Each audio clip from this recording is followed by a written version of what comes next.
بہت پرانے زمانے کی بات ہے۔ عراق کی سرزمین پر ایک طاقتور بادشاہ حکومت کرتا تھا جس کا نام نمرود تھا۔ اس کے پاس بے شمار فوجیں، خزانے اور عظیم محلات تھے۔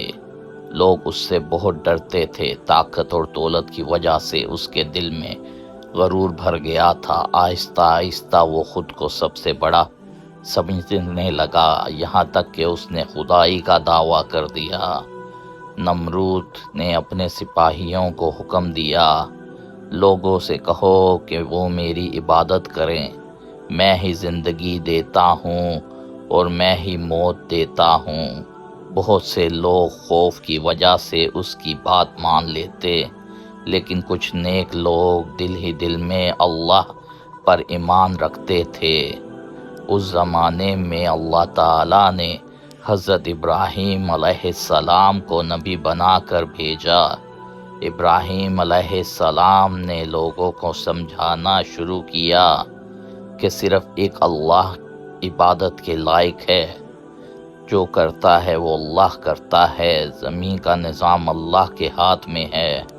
لوگ ان کی بات غور سے سنتے لیکن نمرود سے ڈرتے بھی تھے۔ جب یہ بات نمرود تک پہنچی تو وہ غصے سے آگ بھگولا ہو گیا۔ اس نے اپنے سپاہیوں کو حکم دیا کہ حضرت ابراہیم علیہ السلام کو میرے دربار میں حاضر کیا جائے۔ حضرت ابراہیم علیہ السلام دربار میں حاضر ہوئے۔ دربار بہت شاندار تھا، دیواروں پر سونا چمک رہا تھا، سپاہی تلواریں لیے کھڑے تھے اور نمرود اونچے تخت پر بیٹھا تھا۔ نمرود نے غرور سے کہا، اے ابراہیم، تم کس کی عبادت کرتے ہو؟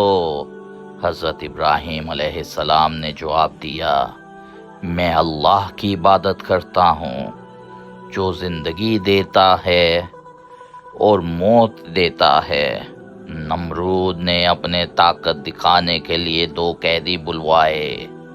اس نے ایک کو آزاد کر دیا اور دوسرے کو قتل کرنے کا حکم دے دیا۔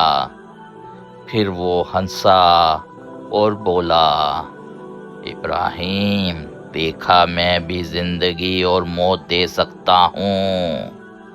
حضرت ابراہیم علیہ السلام نے سکون سے فرمایا، میرا اللہ سورج کو مشرق سے نکالتا ہے، اگر تم خدا ہو تو سورج کو مغرب سے نکال کر دکھاؤ۔ یہ سن کر نمرود خاموش ہو گیا، اس کے پاس کوئی جواب نہیں تھا۔ دربار میں سناٹا چھا گیا، لیکن اس کا غرور پھر بھی ختم نہ ہوا۔ بعد میں اس نے حضرت ابراہیم کو آگ میں ڈالنے کا حکم دیا۔ سارے شہر سے لکڑیاں اکٹھی کی گئی اور آگ کو بھڑکایا گیا اور حضرت ابراہیم کو آگ میں ڈال دیا گیا، مگر اللہ نے آگ کو ٹھنڈا کر دیا اور حضرت ابراہیم علیہ السلام محفوظ رہے۔ یہ معجزہ دیکھنے کے باوجود نمرود نے نہ توبہ کی اور پہلے سے بھی زیادہ مغرور ہو گیا۔ وہ کہنے لگا، اگر آسمانوں میں کوئی خدا ہے تو میں اس سے بھی جنگ کروں گا۔ ایک دن ایک بہت چھوٹا سا مچھر آیا۔ وہ مچھر نمرود کی ناک کے راستے اس کے سر میں داخل ہو گیا۔ شروع میں نمرود کو ہلکی تکلیف محسوس ہوئی، مگر آہستہ آہستہ درد بڑھنے لگا۔ مچھر اس کے دماغ کے اندر حرکت کرتا تھا، جس سے نمرود درد سے چیختا رہتا۔ دن رات وہ بے چین رہتا۔ کہا جاتا ہے کہ درد اتنا شدید تھا کہ وہ اپنے خادموں سے کہتا، میرے سر پر زور سے مارو۔ جب اس کے سر پر ضرب لگائی جاتی تو وہ کچھ دیر کے لیے اسے سکون ملتا۔ وہی بادشاہ جس سے پوری دنیا ڈرتی تھی اب ایک چھوٹے سے مچھر کے سامنے بے بس ہو چکا تھا۔ محل میں ہر وقت اس کی چیخیں گونجتی رہتی، نہ اس کے خزانے کام آئے اور نہ فوجیں اور نہ طاقت۔ کئی دنوں تک وہ اسی عذاب میں مبتلا رہا۔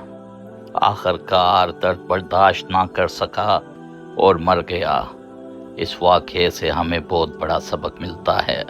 اللہ سب سے زیادہ طاقتور ہے۔